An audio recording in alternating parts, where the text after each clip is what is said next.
Você escreveu, o que que você quer escrever aqui? E terminou a escrita da pessoa, do homem.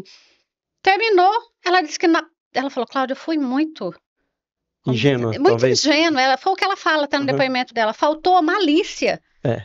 Ela falou, porque aquilo não é da minha conduta.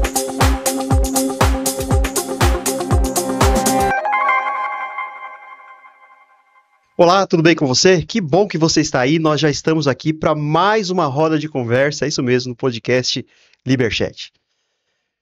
Se você ainda não segue nas redes sociais, já aproveita aí. Se você está vendo pelo YouTube, já aproveita para ativar o sininho aí, para você ficar por dentro das notificações, tá bom?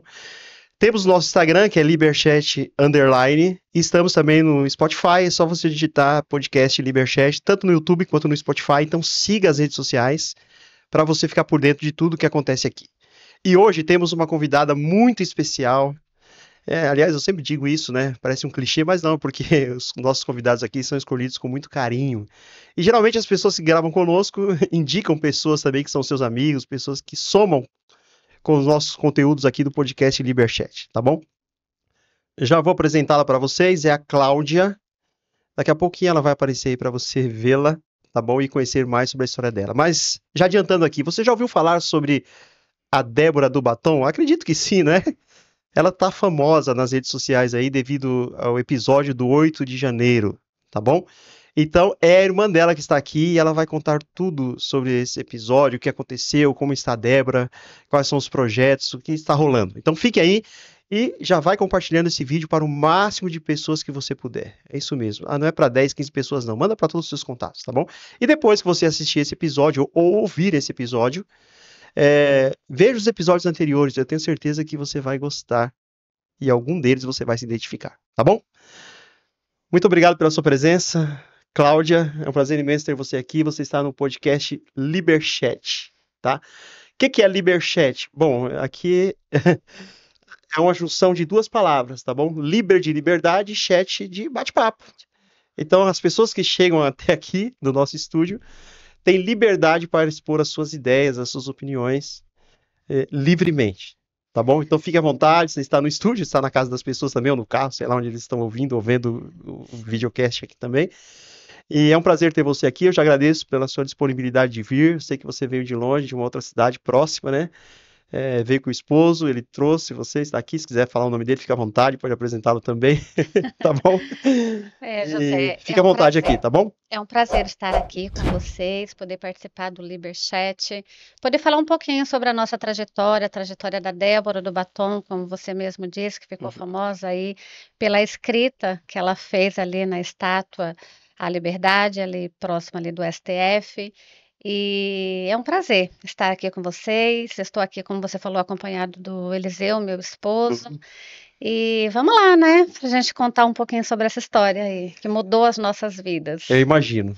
Você, como irmã da Débora, é a que mais a conhece, né? Você é a mais velha ou mais nova que ela? Eu sou a irmã do meio. A do meio. Nós somos em 5 irmãos Aham. e eu sou a irmã do meio. Eu tenho uma irmã mais velha e a Débora é a caçula. A mais nova. A Débora é a caçula da família e eu sou Ah, a do meio. geralmente a caçula é a mais queridinha da mãe e do pai, né? Você não tenha dúvidas. E a gente fala assim, até tem uma brincadeira interna em família que fala que a menina dos olhos da mãe, né? Aham. Então, é a protegida. E você faz o quê? Como é que é a sua vida profissional, além de ser irmã da Débora? Bom, a Cláudia Rodrigues, irmã da Débora do Batom. Cláudia tem 44 anos, é casada, cristã, mãe de 2 filhos, a Ana Luísa e o Davi. E tenho como formação, fiz administração de Uhum. empresas e por amor eu fiz técnico de enfermagem. Então, técnico de enfermagem é a minha paixão como Aham. profissão. Trabalhei por 5, 6 anos aí na área como técnico de enfermagem. Passei por bastante coisa, aquele período da pandemia, eu estava à frente dos casos ali, eu estava atendendo em um hospital campanha na época, e foi um momento bem sofrido da Uhum. minha profissão, mas como eu falei, quando você ama aquilo que você faz, a coisa se torna até um pouco mais leve, Você faz né? por amor, né? Eu faço Fica por mais amor, leve, é isso que você falou. exatamente. A profissão, a técnico de enfermagem, a área da saúde é a minha paixão mesmo. Que bom, que legal. Deixa eu me apresentar também, eu sei que a gente já conversou ali nos bastidores, então a gente imagina que todo mundo já nos conheça, mas na Sim. verdade não, se você está vendo pela primeira vez, meu nome continua sendo Wilson, né? Eu sou formado em História, sou teólogo também e jornalista, tá bom? Então pode me chamar de Wilson, se quiser chamar aí, fica à Eu estava vontade. chamando de José, É o mas já Wilson, vi o que é o pessoal me conhece mais Wilson. aqui por Wilson, mas meu nome é José Wilson mesmo, né? Mas o pessoal me chama mais de Wilson. Fica à vontade, tá? Se quiser chamar José, for mais confortável para você, fique à vontade. Como é que foi a sua infância vivendo, já que você é a irmã do meio, você. O que eu falei, então você conhece muito mais a Débora que Eu qualquer conheço, pessoa, né? sim, eu e a Débora, nós temos ali uma proximidade muito grande. Então, nossa infância, vamos lá. Sou nascida numa cidade chamada João Dourado, Uhum, lá no interior da Bahia. Com 5 anos, eu estava com 5 anos, a Débora, eu estava de 5 para 6 anos, a Débora estava com 1 ano e 8 meses, os meus pais se uhum, separaram. uhum, E nesse processo de separação, a minha mãe decidiu vir para Campinas. Minha mãe, né, juntamos as coisas e nós viemos para Campinas em 5 pessoas, com os nossos cinco, que somos em 5 irmãos, e viemos para Campinas com a cara e a coragem e com muita fé em Deus. E aqui nós fomos trabalhar, minha mãe foi trabalhar, nós fomos tentar seguir a vida. E a nossa infância foi uma infância bastante difícil, né? Imagina, pai imagina. separado, uma mãe ali tendo que trabalhar para sustentar os Ela não filhos. casou de novo, ela foi a mãe solo dali em Não, diante, né? não. Aí, em um determinado momento, entrou a presença do meu Uhum, padrasto, que foi um homem, é um homem sensacional nas nossas vidas, foi um homem fundamental para a nossa criação e a nossa educação. Mas a minha mãe é o pilar da família, né? Ela é uma uhum. mulher muito forte, uma mulher cristã, uma mulher que nos deu base para o que somos hoje.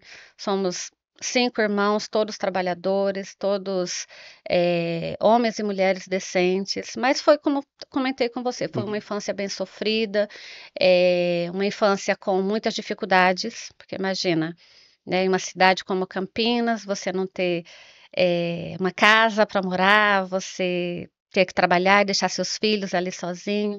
Mas a minha mãe sempre foi uma mulher muito guerreira e não desistiu da Uhum. vida, não. Ela é mais uma dessas mulheres que lutam, né, para Com sobreviver, certeza, não abandona os filhos, né? jamais. E mesmo sofrendo a perda, assim, do relacionamento, Sim, né, conseguiu se recompor e criar os filhos, é uma família bonita. Você falou que é cristã. sim. O nosso país, Brasil, é um país cristão. Você quer falar, você frequenta alguma religião Sim, eu especificamente? sou da Igreja Adventista do Sétimo Dia. Adventista do sétimo Sou, dia? sou da Igreja Adventista do Sétimo Dia.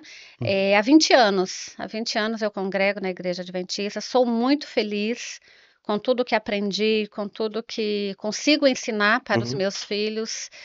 Sou feliz nas escolhas que fiz, né? Sei que Cristo é a centralidade da minha vida. Eu falo que quando você conhece a pessoa de Jesus, você nunca mais estará sozinho, né? Aham. Então, essa certeza eu tenho de que, independente da circunstância, independente da situação, o Senhor Jesus está comigo. Para quem não conhece sobre a Igreja Adventista, sugiro que você pesquise aí nas redes sociais. Isso mesmo. E você vai encontrar muita coisa sobre a Igreja Adventista. Tem uma rede de canal chamada Novo Tempo, que ali passam todas as programações da Igreja Adventista. Então você vai conhecer um pouquinho mais sobre a igreja. Ou Isso mesmo, pesquise aí nos livros, isso. você vai encontrar muita coisa, né? Tem muita coisa boa, Existe muita muito coisa mito boa. sobre a Igreja Adventista, tá bom? Mas é uma igreja séria, é uma igreja protestante, podemos dizer assim, né?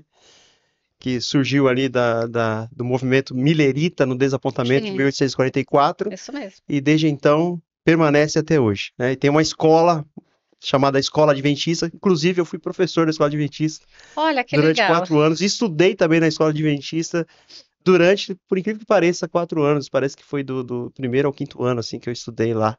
E é fantástico, né? É A uma Escola escola Adventista maravilhosa, prezada, assim, ela fantástica. preza muito ela tem uma base, né, um lema que é a educação além do ensino. Já entrevistei Sim, diretores da sim, Escola isso Adventista mesmo. aqui É o lema da escola. da escola, né? Uma É isso educação além mesmo. do ensino. Além Então ela do preza ensino. muito na religiosidade dos alunos, ensinando, né? Princípios, né? Dando ali Exatamente. às crianças princípios, direção cristã para as crianças.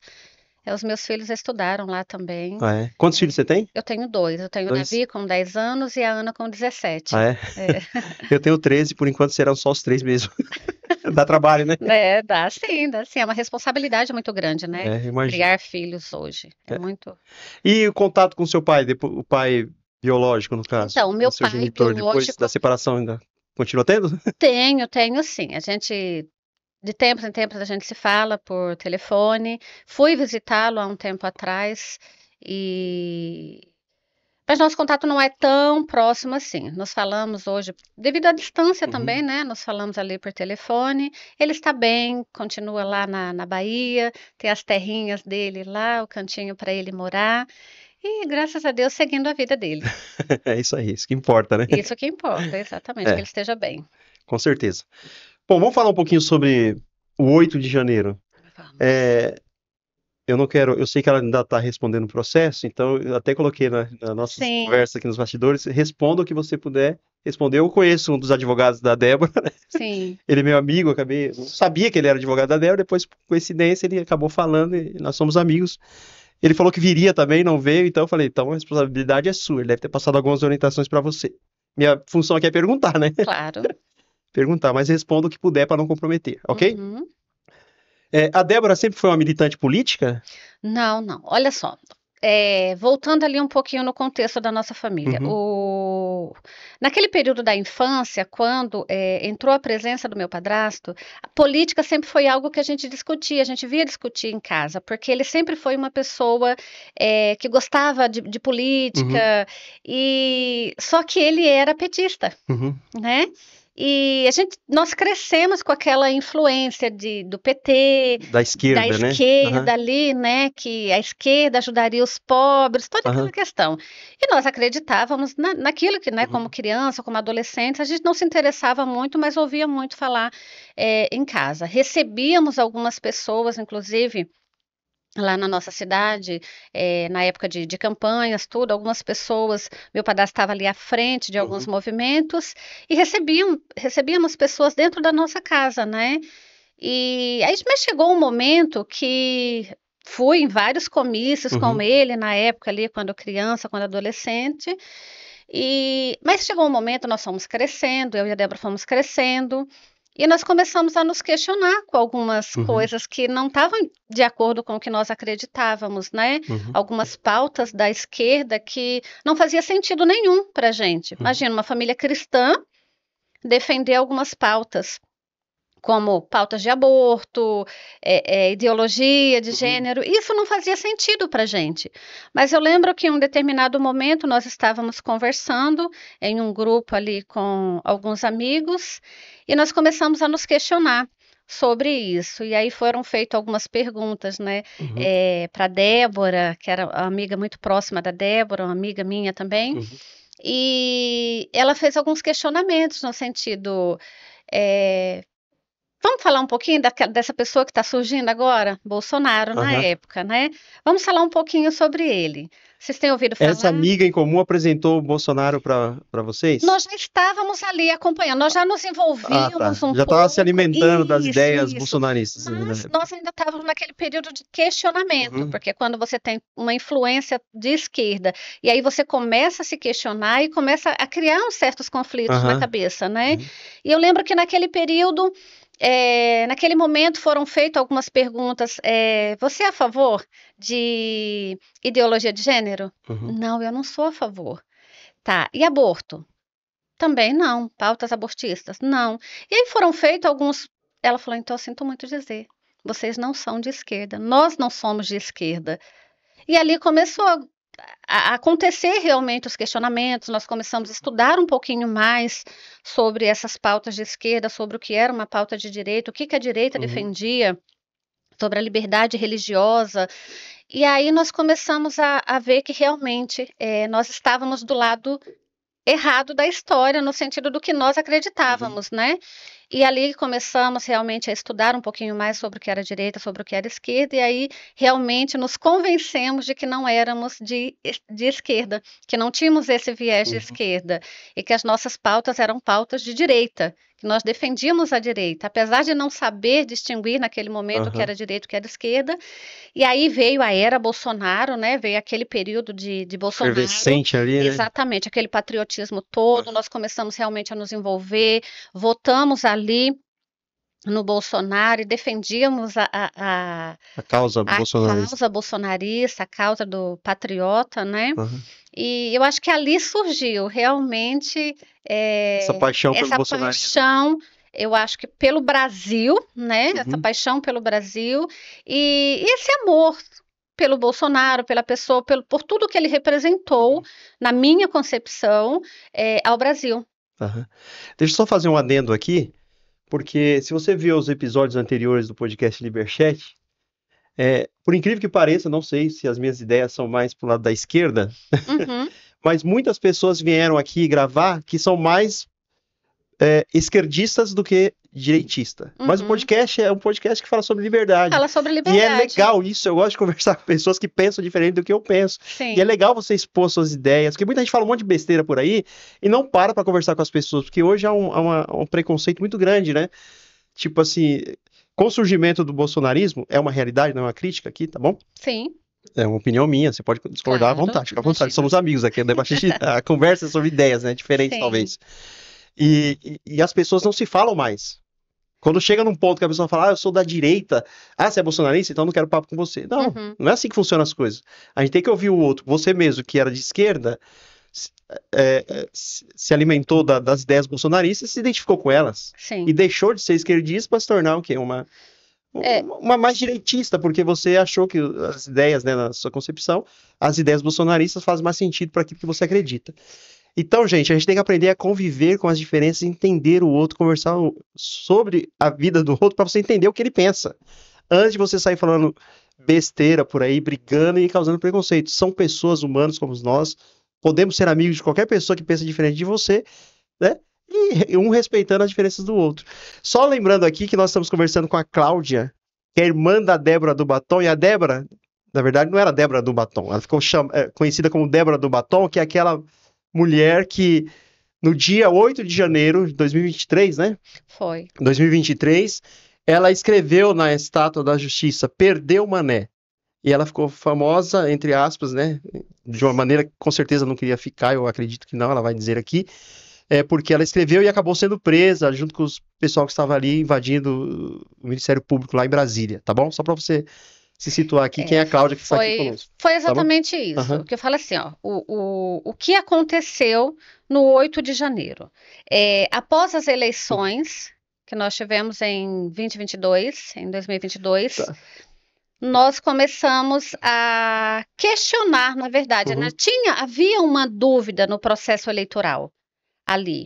E eu lembro que naquele período, logo após ali a eleição do atual presidente, havia ali um descontentamento, não pela eleição dele, mas basicamente pelo processo eleitoral. Uhum. A forma como foi conduzido o processo eleitoral, a falta de transparência naquele momento. E foi isso que levou as pessoas às ruas, foi isso que levou as pessoas a contestarem aquele final daquela eleição. E aquele descontentamento gerou ali realmente um desconforto na sociedade, ali em parte da sociedade. E naquele período, eu lembro que eu e a Débora e a minha outra irmã e mais um grupo de amigos, nós fomos aos QGs, lá de Campinas. Já havia uma formação de um grupo lá e nós fomos para ver o que realmente a população estava ali. Vocês acabaram se envolvendo mais intensamente, qual era né? O desconforto daquele calor Exatamente, qual era o desconforto da população? O que as pessoas estavam ali? E eram unânimes. Uhum. Não, tem alguma coisa errada nesse processo eleitoral. Eu lembro que ali naquele momento a gente pediu o código-fonte. Não sei se você lembra desse momento. Lembro. Nós pedimos o código-fonte para realmente ter a certeza de que o processo eleitoral foi limpo e de verdade. Não foi a eleição do Lula, porque isso já aconteceu lá atrás e foi aceito e estava tudo bem. era realmente um descontentamento pelo processo eleitoral, se realmente havia transparência naquele momento. Deixa eu só fazer uma pergunta aqui. Eu quero 2 perguntas para fazer, porque eu quero tirar dúvida. Ótimo. Tá bom? E o pessoal aí também tem que ouvir os 2 lados. A primeira pergunta que eu quero fazer para você aqui, dentro do que você estava falando, tá bom? Quando você era de esquerda, que é determinado momento você afirmou que você era mais das ideias esquerdistas, e depois você percebeu que não tinha tanto conhecimento sobre a esquerda e acabou indo para a direita.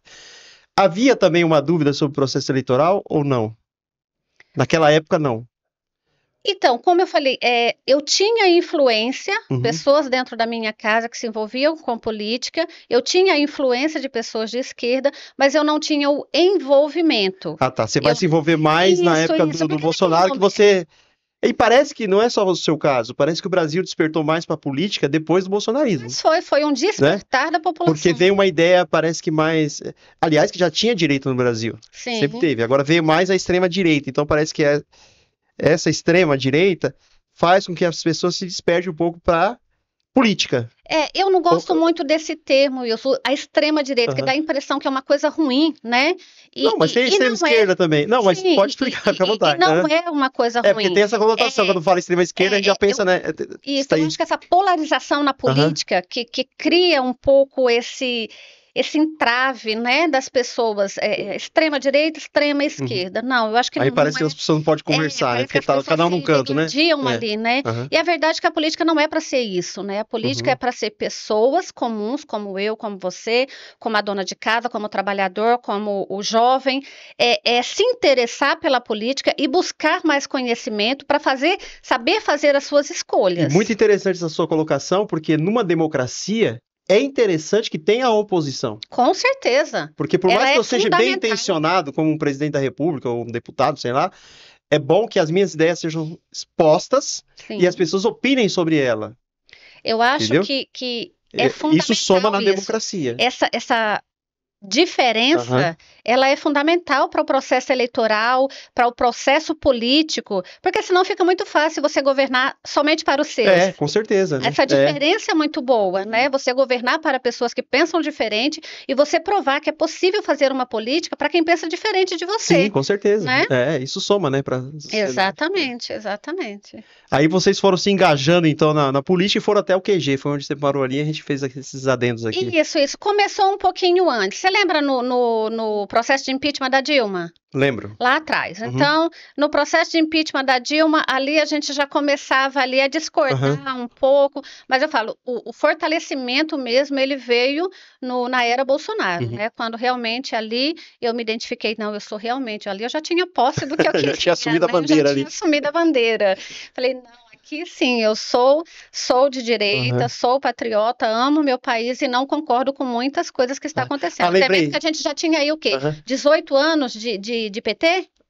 Já tinha, mais ou menos isso. Vamos lá, 8 anos de Lula, mais Dilma, 6 anos de Dilma, aí Dilma sai para que Temer assuma. Assume, exatamente. Nós já tínhamos aí um período muito grande e nada de efetivo mesmo, de bom havia acontecido naquele período. Então, a gente já começa ali a contestar algumas coisas. Não, é hora de mudança, então vamos mudar. Sobre patriotismo, certo? Não quero ser melhor que ninguém aqui, eu tô causando... Não somos.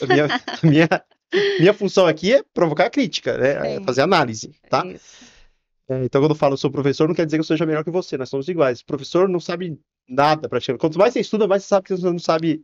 Você tem que aprender, na verdade é isso, né? Você sabe um pouquinho, você tem que aprender. Essa humildade é boa. Mas quando eu falo na palavra patriotismo, o Wilson aqui, eu tô falando de mim, tá bom?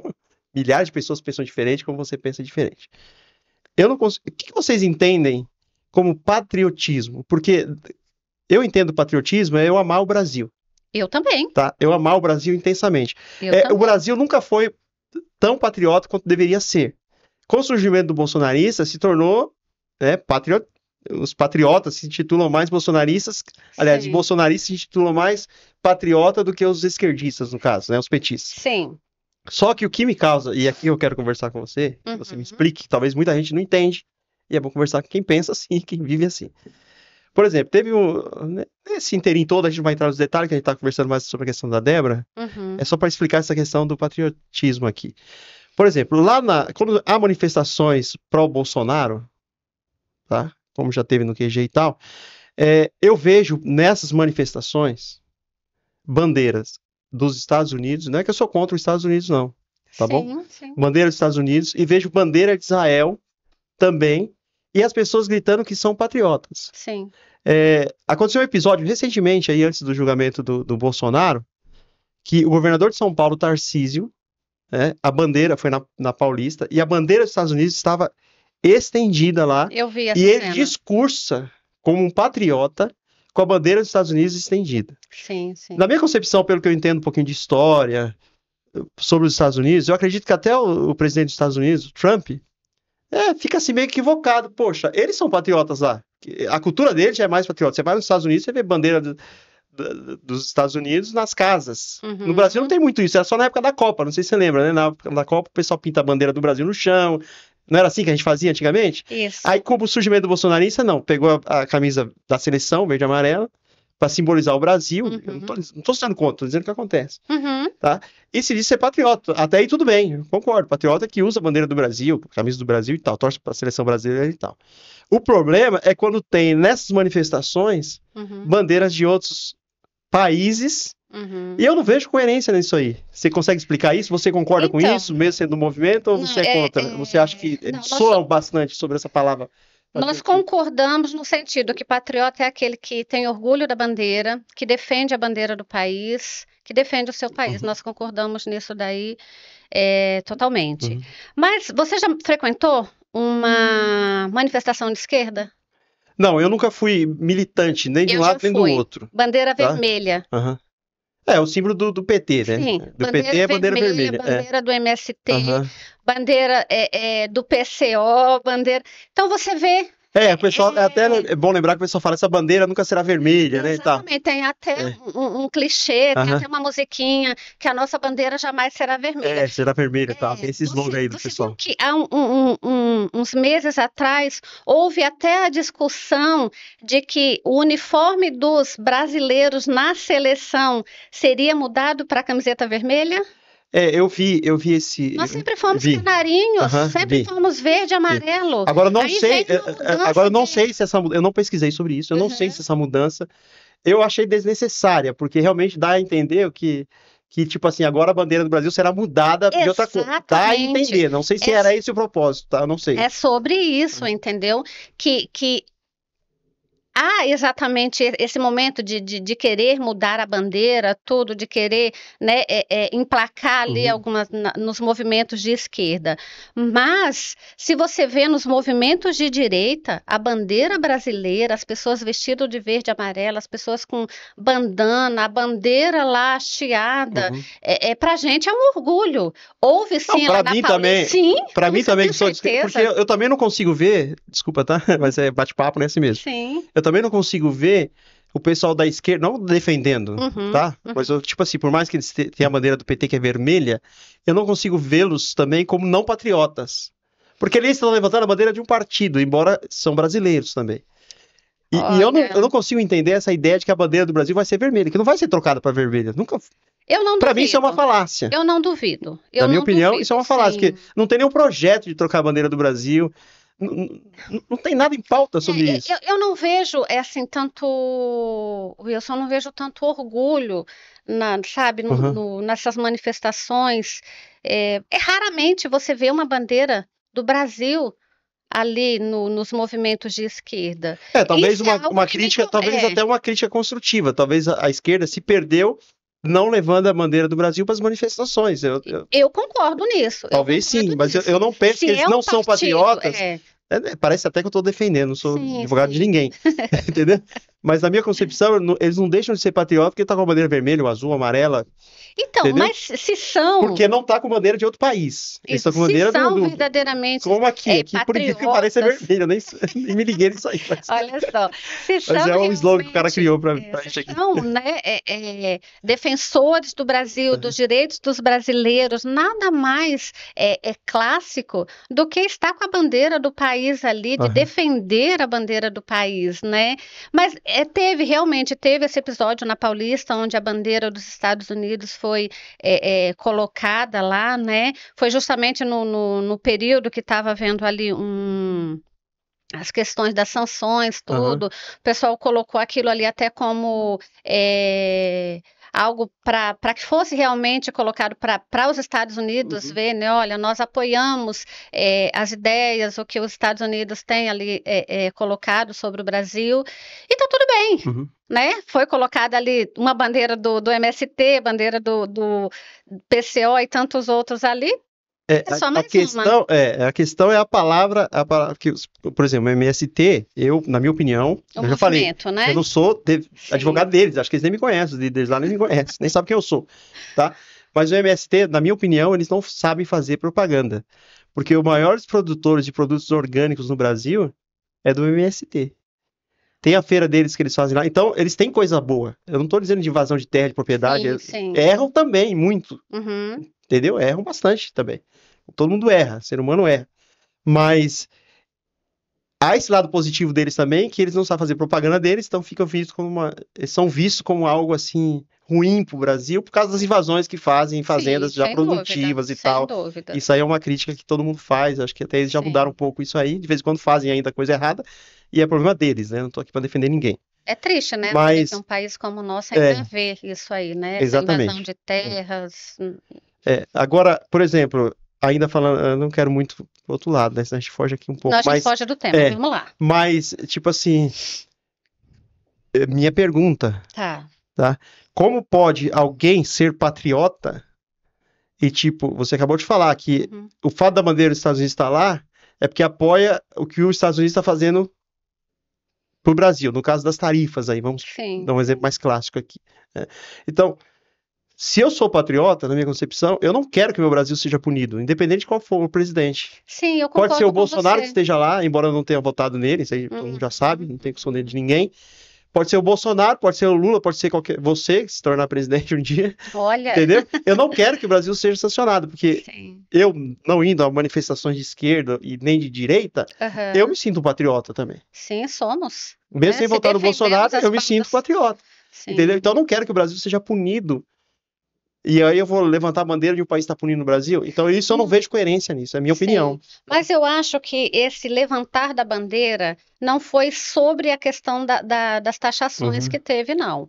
Foi porque ele estava em defesa ali, claro, ele fez uma defesa ali à pessoa de Bolsonaro, né? E tanto é que na carta que ele escreve ali ao Brasil, no momento que ele manda, ele fala, né? Fala do Bolsonaro. Soltem Bolsonaro e os presos políticos. Então era sobre os direitos humanos que não estavam sendo respeitados. Tanto é que teve aí a lei Magnitsky, né? Para o Alexandre de Moraes, diretamente para ele, a princípio, foi por conta disso, por conta das violações de direitos humanos que não estavam sendo respeitadas. E aí, como cada momento o ministro avançava nas restrições, ele avançava nessas questões de não libertar as pessoas, de não respeitar os direitos humanos, foi feita essa taxação. Mas concordo com você, nenhuma taxação é boa para o país. Ela não é boa, ela não é benéfica, né? Mas são políticos, é difícil até de entender, né? Tudo isso.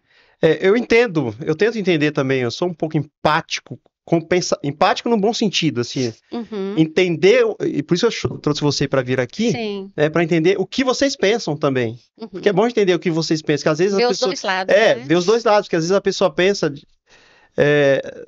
talvez, eu costumo dizer o seguinte, sinceridade no erro, no mundo erro e verdade, e às vezes está bem intencionado porque está lutando por uma causa, e às vezes a gente está tanto lutando por uma causa que a gente esquece que por eu lutar por essa causa, eu posso, às vezes, estar prejudicando pessoas que não fazem parte dessa causa. Entendeu? Então, tipo assim, no caso dos bolsonaristas, pode não ser o seu caso, como você já até falou, que não é a favor de punição para o Brasil, né, nesse caso. Não mas como era para uma boa causa, como era uma causa da extrema-direita, no caso, você não gosta que fala, mas eu vou usar essa expressão, tá? Fica tranquilo. Da extrema-direita, então, para eles, não importa o que acontecesse, desde que eu fosse solucionado o meu problema. Entendeu? Tipo assim, se o Trump me ajudar, aqui no caso dos Estados Unidos. punindo o Alexandre de Moraes, punindo o Brasil, e essa punição surgir efeito para libertar o que eu chamo de presos políticos, então eu consegui o meu objetivo. Então, porque a gente está lutando por uma causa. Sim. Então, nesse sentido, é que eu falo que eu compreendo, eu consigo tentar entender esse movimento. Tá me entendendo? Porque eu tô lutando por uma Sim. causa, eu falo, então, eu quero salvar minha pele. O que eu puder fazer para salvar, eu vou fazer. Vamos voltar para Débora aqui? Senão Vamos voltar para Débora. o tempo tá corrido aqui, mas tá bom, bate-papo, eu gosto. Talvez o nosso tempo não vai dar. Não, vai dar sim, vai dar sim. Bom, voltando para Débora aqui. Uhum. Né? No dia 8 de janeiro, ela escreveu lá na estátua, perdeu o mané. Eu vou bem direto ao ponto. Eu não tive a oportunidade de conversar com ela, né? Até mando um abraço para ela. Estou falando o nome dela, né? Vai ser em outro Ela momento. pegue raiva você de mim, mas em outro conversar momento eu com posso ela. conversar com ela. Não vai, Mas tenho você, certeza. como irmã, você tem que falar como irmã. Sim. Né? A sua intuição pode nem ser verdade, que ela pode falar, não, você falou uma coisa lá e eu penso outra. Uhum. Né? Você acha que ela fez certo em escrever aquilo lá? Naquele contexto político, se eu pegar o caso isolado, Uhum. por exemplo, se eu pegar um batom, uma canetão, sair daqui, escrever no muro, perder o mané, nesse contexto, talvez eu não pegaria 17 anos de prisão, foi isso que ela pegou, né? Foi 14 anos. 14 anos de prisão. 14 né? anos. Agora, naquele contexto, quando ela escreve na estátua da justiça, né? Uhum. O perder o mané, na minha concepção, teve um simbolismo para o Brasil, em termos de democracia, de tudo, muito forte. Talvez, será que ela tinha consciência do que ela estava fazendo ali? Ou foi só na empolgação? É isso que eu queria saber. Tinha.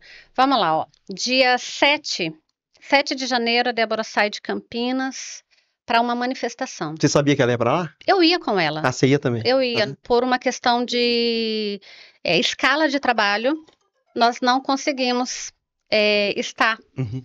Eu não consegui estar com ela lá. E aí, eu não consegui. Então, naquele momento, nós nos despedimos. Ela saiu na madrugada, ela saiu à noite, Uhum. né? Porque estava vendo ali um movimento ali no QG. Ai, vamos para essa manifestação. E ela Aham. foi. E a intenção era, participo da manifestação no domingo e venho embora na segunda-feira de manhã. Ou no domingo mesmo à noite eu venho embora. Ela ia só fazer um bate-volta Ela lá. ia lá Aham. ver, porque nós já sabíamos, nós frequentávamos o QG de Campinas e ela queria ir lá ver que havia essa grande manifestação lá. Não, eu vou participar. Tá bom, nós íamos. Não deu certo, eu ia, ela foi sozinha. Chegou lá, quando ela chegou na Praça dos Três Poderes, já havia tomado tudo aquilo, a quantidade de pessoas já tinham subido. Ela saiu no e sábado tudo. à noite? Foi no domingo, né, a manifestação? Foi, ela saiu à noite, na sexta-feira. Na sexta-noite. Não, ela saiu no sábado à noite. Ela chegou Ah, lá tá. no domingo, foi isso? Foi sexta-feira. Sexta. Sexta-feira à noite, aí ela passou, ela viajou, porque foi isso mesmo, o ônibus dela atrasou muito, Uhum. e aí ela chegou no sábado à tardezinha, passou a noite lá, e aí no domingo ela estava em um restaurante, estava almoçando, porque lá, você já foi a Brasília? Já. É tudo muito Aham. distante lá, né? Exatamente. Eu não Ela consigo me adaptar foi- muito lá, não. Isso, ela foi, eu também não. Visitei lá. Aham. E ela foi no restaurante, aí pelo celular ela pegou, olha, o pessoal já foi, já desceu para os prédios, tudo.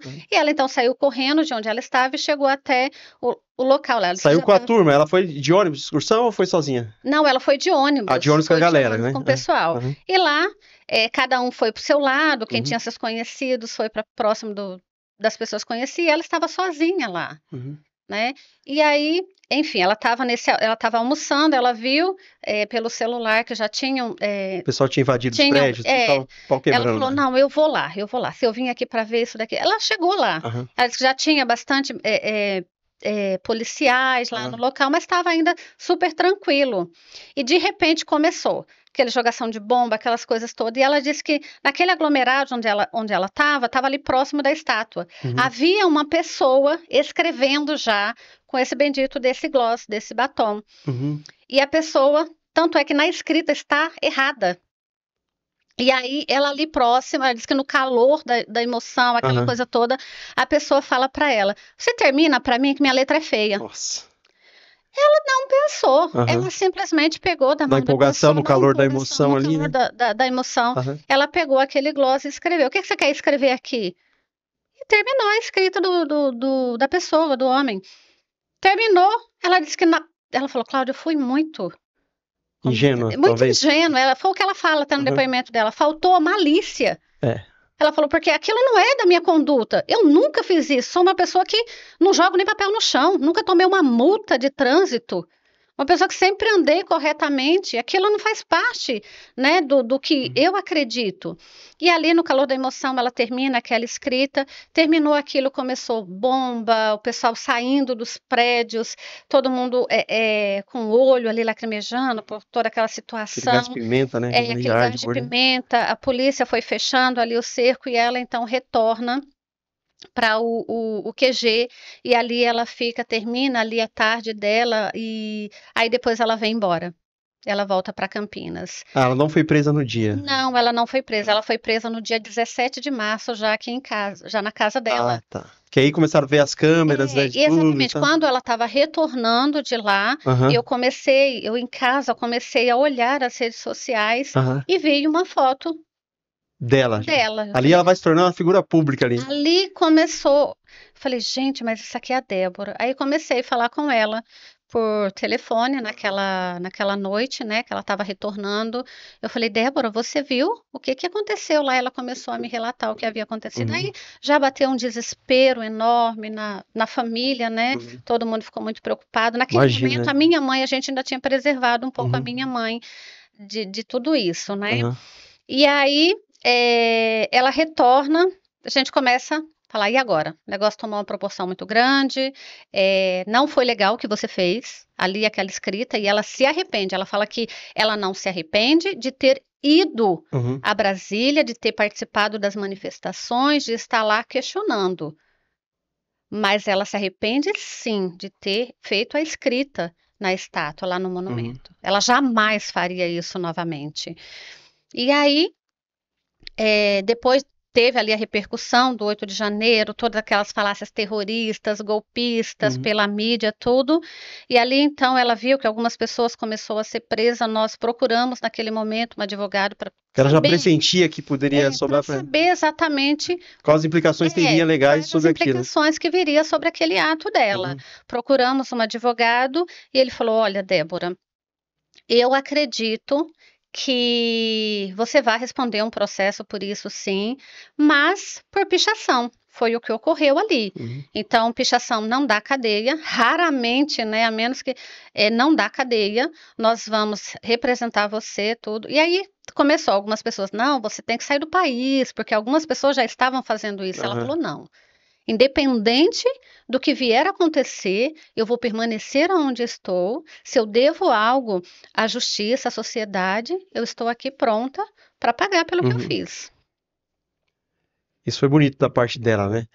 E o dia que você ficou sabendo que ela foi presa, como é que foi a reação da família? Então, Que é um isso choque, né? Porque você foi, nunca, você acabou de contar a história da sua mãe, lutou para criar as filhas, né? sim, Sozinha e tal, depois teve um novo casamento. E de repente vocês estão numa situação que você fala, puxa, onde foi parar? foi, Nunca imaginou? Eu garanto que nunca passou. Eu imagino que nunca não. passou, Eu né? falo que nenhuma mãe, Wilson, cria um filho, coloca um filho no mundo para um filho ser preso, Uhum, né? Para ver seu filho preso. E eu lembro que no dia 17 de março de 2023, era por volta de umas 6 horas da manhã, eu estava indo para o trabalho, meu telefone toca, era a vizinha da Débora, falando, Cláudia, a Polícia Federal está aqui na casa da Débora e você precisa vir para cá urgente. Então eu ligo naquele uhum, momento para o meu cunhado, e a gente começa ali a fazer as correrias com a Débora. Aí fomos uhum. informados que ela seria levada, e realmente ali Ali foi o ato da prisão, foi o dia foi da o prisão. ato da prisão. As Aham, crianças, ela estava dormindo com os filhos na cama, estava uhum. ali, ela, o esposo em casa, e a polícia chega, então leva ela na frente das crianças, tudo. Foi um momento muito difícil. Eu falo que foi Imagina. um dos momentos mais difíceis da minha vida. Foi ver a minha irmã ali presa, ver os meus sobrinhos sendo deixados para trás, sem ali um momento para se despedir, sem um momento para explicar para eles o que que iria acontecer, porque nem nós mesmos Uhum. sabíamos, né? Até então eu achava que ela iria na E delegacia, iria se depois voltaria para apresentar, casa, né? voltaria para casa e responderia esse processo Uhum. aí em liberdade. Só que não foi o que aconteceu. A Débora permaneceu presa durante 2 anos e acho que foi em março, 2 anos e 11 dias. Foi o tempo de Do prisão dia da que ela saiu de Débora. casa, ela Do só dia que voltou saiu dois de anos e casa, 11 só dias voltou depois. 2 anos e 11 dias Depois do depois. julgamento, né? Foi depois do julgamento. Teve o julgamento dela, teve a Aham. condenação, e aí, após a condenação, É, houve aí, então, a sentença dela e a ordem dela cumprir em prisão domiciliar. Então hoje a Débora ainda responde o processo, é isso? Responde. Ela está respondendo o processo dela, só que ela está em prisão domiciliar. Ela está Uhum. com tornozeleira e não pode receber visitas na casa dela, A não não ser por pode. autorização, né? A família está liberada a qualquer momento? Somente eu, os meus irmãos Uhum. e a minha mãe. A Somente qualquer essas momento vocês pessoas. podem entrar. Sim, a qualquer momento eu Aham. posso ir lá visitá-la, acompanhar ela, mas somente essas pessoas. Ninguém de Eu fora. imagino que dentro de casa, preso em casa é ruim também, mas é melhor que lá na cela, né? Na Não, sem cadeia. dúvida. Como ela está hoje psicologicamente? Olha, eu falo que tudo que acontece aqui fora acaba refletindo com ela, né? Aham. Então ela Que ela se acompanha tornou todo. figura pública, queira ou não, ela Sim, se tornou, né? sim. Ela acompanha todo o desdobramento dos casos do 8 de janeiro, tudo que está sendo feito, articulado aqui fora, e ela sabe que tudo influencia no caso dela, né? Então ela vive essa oscilação de De sentimentos, de humor. medos, de humor, está fazendo o acompanhamento psicológico, Uhum. porque foi necessário, né? A partir do momento que você se vê ali presa, separada dos seus filhos, há uma sequela na vida da pessoa, é inevitável isso, Uhum. né? Imagino. Então, ela está fazendo acompanhamento Não só para ela, psicológico, como para a família, né? as Que a família fica presa crianças, junto com a pessoa, né? Que tem que sim, visitar, tem que dar assistência, contratar com advogados, certeza. pagar, tal. Sim, nós ficamos. Eu falo que eu fiquei presa com ela, eu, a minha mãe, meus irmãos, os filhos, o esposo, nós ficamos presos também durante esses 2 anos e 11 dias. E ainda estamos, porque a gente não consegue fazer uma viagem e saber que nós vamos deixar ela para trás. Nós não conseguimos fazer uma festa em família e saber que ela não vai poder participar. Então, nós ainda permanecemos presos ali junto com ela, vivendo o mesmo sofrimento, vivendo Uhum. as mesmas dores com ela. É, você acha que quando passar tudo isso, ela pensa em se tornar uma política? Aliás, política ela já é, né? Eu falo assim, se candidatar para algum cargo público, porque eu já vi boatos, eu não sei se o Valdemar Costa Neto, porque ela se tornou famosa, a Débora do Sim, Batom, sim. e falaram que ia colocar ela como cabo eleitoral para quando ela. Você acha que ela tem essas pretensões ou ela recuou? Falou, não, eu já. Olha, eu acho que isso aí somente ela Ela pode poderia de responder, né? fato falar sobre isso, Aham. né? Porque eu acho que ali foi talvez uma fala um pouco precipitada Uhum. do Valdemar, né? Talvez ali no calor também da emoção. Ele fala, não, a Débora, isso, aquilo, mas ela Tanto nem que isso eu acho que estava. não ajudou ela nesse Não, ela caso. Eu nem acho que essa fala estava. dele não ajudou. Ela nem Né? estava nesse momento, ela só Aham. queria voltar, se reconectar com seus filhos, com a sua casa, com o seu espaço. Então, neste momento, ela está estudando, Uhum. né? Ela já tem formação? Ela fez administração junto comigo. Antes de ser presa, já tinha se formado, já era Sim, formada. sim, há alguns anos atrás nós Aham. fizemos administração juntas e aí depois ela foi para um lado, ela quis trabalhar como cabeleireira, se fez curso, tudo, e se tornou uma cabeleireira. Ah, é que o pessoal fala que ela é cabeleireira, né? É Também tem isso, essa. isso. Aham. Ela tem como formação também Curso de o curso de cabeleireiro. cabeleireiro e aí agora ela está fazendo uma pós-graduação Uhum. na área de Tem administração também. autorização para fazer à distância. Tem, Redes tem. sociais ela não pode usar, Não né? pode Não usar, pode não usar. pode usar, tá? Ainda não. Porque a qualquer momento, se voltar, ela perde os privilégios da prisão domiciliar e pode voltar para a cela, Exatamente, né? Então ela tem que exatamente. ter Não, muito cuidado com. ela tem seguido muito à risca Aham. todas as medidas cautelares, tudo que está sendo imposto, a prisão dela, ela tem seguido à risca. A gente tem tentado muito ajudar ela nesse sentido, a dar esse apoio psicológico para ela. Olha, vai ser um tempo difícil ficar aqui em casa, não poder fazer absolutamente nada, não poder ver as pessoas, mas nós estamos aqui tentando Uhum. dar todo o apoio psicológico, todo o Uhum. apoio familiar para ela mesma. É interessante, né? Como. Isso serve de exemplo para muita gente, né? Porque lutar por uma causa é bonito, é interessante e tal, mas eu falo para meus filhos, toma cuidado com quem você anda. Minha mãe sempre falava isso comigo, né? Porque às vezes no calor da emoção é muito fácil você, às vezes, na empolgação com muita gente fazendo, fazer algo sem pensar que pode trazer consequências para si, para sua família, né? Para muitas pessoas e até mesmo para a sociedade. Algo impensado. Você acha que ela se arrependeu do que fez? É o que eu comentei com você, ela se arrepende da escrita, Da escrita. exatamente, dela ter subido lá e Uhum. ter escrito ali na estátua. Isso é um ato que ela se arrepende e eu tenho certeza que jamais ela faria isso novamente, Uhum. jamais. Ou ensinaria os seus filhos a fazer. jamais. Mas o ato dela ter ido à manifestação, ter lutado por um direito que nós acreditamos ser válido, ser real, e a Constituição nos garante o livre direito à manifestação. Isso Uhum. está na Constituição. Tá. Né? Então, isso aí, eu não me arrependo de ter ido às manifestações, Uhum. às QGs de Campinas, e ela também não se arrepende de ter ido à manifestação em Brasília. Isso não. Aham. Só vou deixar um adendo aqui, que eu não sou advogado, mas o pessoal já falou pra mim, cara, você devia fazer direito, porque eu gosto de ler bastante sobre as leis. Olha que legal. Realmente a Constituição garante livre manifestação de pensamento e tal. E, inclusive, é uma pauta da direita achar que no Brasil não existe liberdade de expressão. O que nós estamos fazendo aqui é uma liberdade de expressão. Eu tenho as minhas opiniões, você tem a sua, a gente conversa.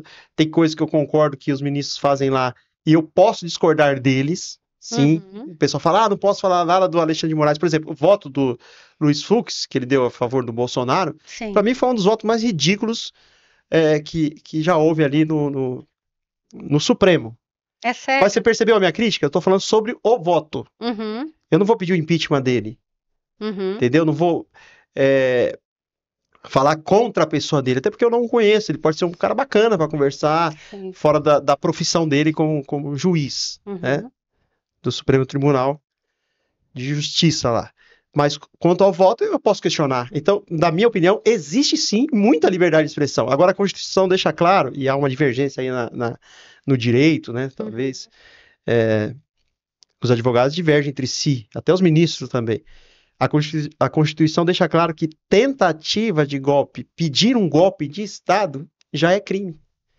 Aí eu falo, mas eu não sabia. E realmente, muita gente não sabe, vai na inocência. Uhum. Aí eu tava vendo o pessoal, que eu gosto de ler. Uhum. Aí eu tava vendo assim, e eu ia trazer a Constituição do Brasil pra cá, porque eu sempre ando com ela no carro, às vezes lendo. Eu não sou advogado, mas gosto de ler. Isso é Aí bom. tava falando assim que uma pessoa, por exemplo, no caso do brasileiro, ele não tem desculpa, olha só, e as pessoas não têm costume de ler, de falar, eu não sabia dessa lei. Eu, como cidadão brasileiro, eu tenho que teria que ter sido colocado em nós, culturalmente, eu sei que não é. Tá? Não é. Eu sei que não é. De conhecer as leis do país que a gente vive. Então, por exemplo, o que ela fez lá, para ela, talvez não era crime. Só que a Constituição dizia que era crime. Por quê? A gente foi criado achando que crime é só matar, só roubar, só fazer isso aí, porque é a nossa cultura. Sim. Mas a gente não tem os pormenores da lei. Fala, não sabia que isso era crime. Xingar o outro. Quando eu mando, desejo a morte do outro. Será que isso é liberdade de expressão? Desejar que o outro morre? Acusar o outro, falar, não, eu quero que você morre. Será que até onde vai essa liberdade de expressão?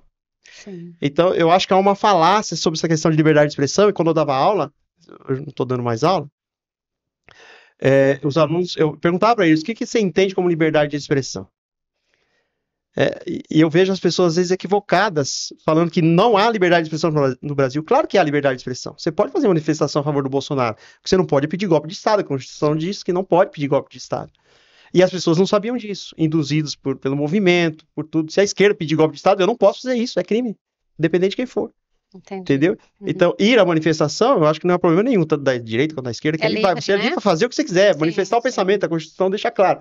Agora, pedir golpe de Estado, a Constituição diz que não pode. E isso a gente ficou sabendo agora depois, porque também muita gente não sabia. Sim, talvez, como você falou, a falta de conhecimento, tudo, isso gera um pouco de confusão na cabeça das pessoas. Talvez teria que estar lá na grade escolar, né? Exatamente. Estudar Vem um pouquinho o trabalho a Constituição, base de educação. Sim. Mas eu discordo com você, porque ali não houve realmente um golpe, né? Quando a gente não houve golpe. Quando a gente vê a formação do que é realmente um golpe de Estado, você vê que ali foi uma desconstrução do que era um golpe. A menos que a gente modifique agora, né? Na verdade, nunca foi. Ninguém foi acusado por dar o golpe. Sabe por quê? Porque quando a pessoa dá o golpe, como eu já ouvi, acho que eu ia até trazer uns dados aqui sobre, acho que já houve 15 golpes no Brasil. Toda vez que foi dado um golpe,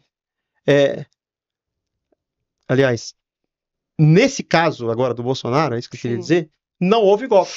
Não houve. Houve tentativa de golpe. Porque quando há um golpe no Brasil, as pessoas não são mais punidas. Por exemplo, talvez que seria punido seria eu, que penso ao contrário. Talvez a Débora nunca teria sido presa, porque, na minha concepção, se houvesse dado o golpe, essas pessoas que estavam a favor do golpe não seriam punidas, porque elas agora faziam parte da administração do país. Você me entendeu? Por isso que a Constituição pune a tentativa. Sim. Porque quando eu dou o golpe, eu viro um ditador. Então, eu vou punir quem pensa diferente de mim. Mas eu acho que nem a tentativa. Eu vou te dizer por quê. Não, mas aí é um questionamento da Constituição. Um É o que líder, está na Constituição. entendeu? Tinha. Não tinha. Bolsonaro estava onde? Estava nos Estados Unidos. Mas Quem não assumiria? importa, ele poderia Não, estar... sim. Precisa ter um líder. Precisa assumir-se um líder ali naquele momento. Bolsonaro dentro dos Estados Unidos estava. Então ele não era um líder. Tinha algum deputado? Não tinha nem iniciado os trabalhos na Câmara dos Deputados, no Supremo Tribunal Federal, não tinha. Então não houve interrupção de trabalho. Então ali, a quebra do golpe, as forças militares não estavam com a gente. Uma outra coisa aqui, bem rápida. Tipo assim, em algum momento o pessoal começou a dizer que quem tinha ido lá para as manifestações eram os petistas que estavam infiltrados nos QGs e que foram para lá. Eu lembro que em algum momento o pessoal falou, tá vendo? Foi a esquerda que foi lá para culpar o Bolsonaro e tal, o que aconteceu. Mas eu acho que aqui na nossa conversa, depois já isso aí caiu por terra, né? Na nossa conversa ficou claro, por exemplo, você mesmo falou que vocês eram já manifestantes, já a favor do Bolsonaro, né? Já faziam manifestações aqui no QG de Campinas, e foram para lá e aconteceu o que aconteceu. Ali era um movimento de direita. Era um movimento claramente de movimento de direita. Não tem como falar que a esquerda estava infiltrada lá. Isso. Haviam pessoas ali. Quando a gente busca um pouco nas filmagens, quando eu ali no Instagram, a gente começa a olhar, havia algumas pessoas, não posso afirmar para você que eram pessoas de esquerda, mas eram pessoas que tinham pensamentos diferentes da direita, né? Então, tinha aquela... Era um grupo ali um pouco estranho ali, com ações um pouco diferentes. Mas a questão da construção do golpe, a gente sabe que isso aí caiu por terra, porque realmente não havia... tudo que era necessário para que houvesse ali realmente um golpe ou até mesmo uma tentativa de golpe. Tá. Respeito a sua opinião e você está aqui para dar a sua opinião. Rapidamente, a gente tem poucos minutos para encerrar. Pouco, né? Acabou, foi muito rápido. Não acabou ainda não, tem uns minutos aí, mas tem que ser bem rápido agora nas respostas, tá bom? Vamos lá, vamos tentar ser objetivo. Ser bem objetivo. Sobre a anistia, você acha que as pessoas realmente que tentaram fazer isso merecem realmente um esquecimento? Eu não tenho dúvida. Nós temos a anistia de 79, né? Foram anistiadas pessoas que... Tanto da direita quanto da esquerda. Sim. Resumindo aqui, né? Exatamente. Então, foram pessoas que cometeram ali crimes, né? Como sequestros, como roubo a banco. A gente sabe de toda a história, né? E essas pessoas foram anistiadas. E por que hoje a anistia não acontecer para esse grupo de direita? Deixa a pergunta no ar aí, eu não vou tentar responder, porque eu sou professor de história. Sim. Por que não acontecer a anistia para os grupos de direita, para as pessoas que estavam ali? Pessoas que não mataram, não sequestraram, não roubaram, eram homens e mulheres, inclusive naquelas manifestações haviam crianças ali. E por que não a anistia não ocorrer? Então, ela não pode fazer anistia, ela não pode fazer distinção disso. Se ocorreu em 79 para pessoas que cometeram crimes, por que não acontecer hoje? Eu já digo em 2023, em 2025, por que não ocorrer em 2025? Liberar essas pessoas inocentes, tirar as pessoas, devolver esses pais aos seus filhos, devolver esses filhos às mães. Eu falei em um podcast que eu fiz há um mês atrás, mais ou menos, que a anistia hoje, ela é o antídoto para essas feridas abertas dessas famílias que estão sofrendo, que estão passando por momentos muito críticos. Tem pai de família lá com 6 crianças, cujos bens foram todos bloqueados, a família passando por necessidade financeira. Pessoas morreram de forma inocente, como foi o Clezão. Então, a anistia ela vem como a cura para a dor dessas famílias. E é um recomeço para o nosso país.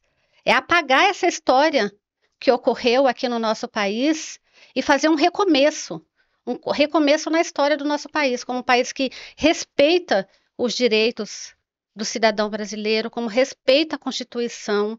É apagar realmente, dar um esquecimento nessa triste história do nosso país e dar oportunidade para que essas pessoas possam recomeçar a sua vida. Ok, muito bom a sua opinião. Para alguém, olhando direto no olho da pessoa, para alguém que em algum momento da vida está passando por algum problema, porque o problema da Débora não acabou ainda, né? Não acabou. Vocês estão passando por esse problema. Que conselho você daria em minuto. Olha, eu falei para você, eu sou cristã e eu acredito muito na palavra de Deus. Romanos 8:28 fala que todas as coisas cooperam para o bem daqueles que amam a Deus e andam segundo o seu propósito, né? Segundo um propósito.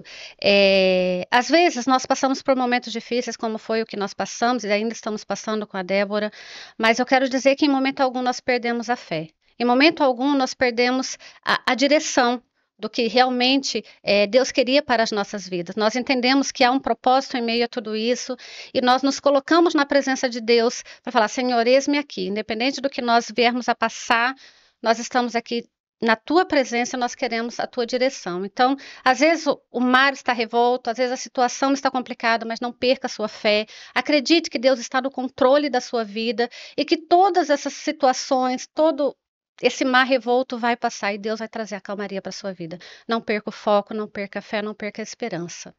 Cláudia, muito obrigado por essas mensagens de esperança que você deixou no final. Eu que agradeço. Eu consegui em alguns momentos aqui entender a sua dor. Sim. Não é fácil ter uma irmã presa, como você falou, a gente não pode viajar, que ela está em casa e tal. Eu digo, e vou repetir a frase que eu já disse aqui hoje, eu falo que sinceridade no erro não muda o erro e verdade.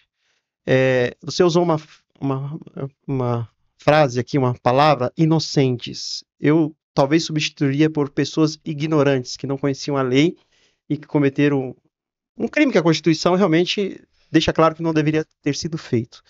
Mas independente de qualquer coisa, fique com essa mensagem que a Cláudia deixou para você.